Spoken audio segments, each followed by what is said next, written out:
যেখানে মানুষ নেই, ঘরে বা যেখানে মানুষ নেই, আমি একা, সেখানে হাঁটু বা নাভির সতর খোলা রাখতে পারবো কিনা, বিশেষ করে গরমের সময়।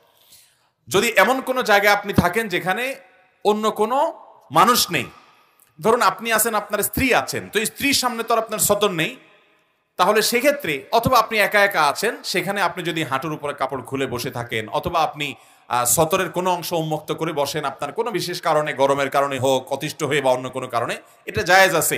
কেউ যদি না থাকে এটা হারাম হবে না। কিন্তু হ্যাঁ, এমন কেউ আছে যার সামনে সতর ঢাকতে হবে, তাহলে সেটা করা উচিত হবে না, সেটা করা জায়েজ নয়, উচিত হবে না, মানে সেটা করলে গুনাহ হবে।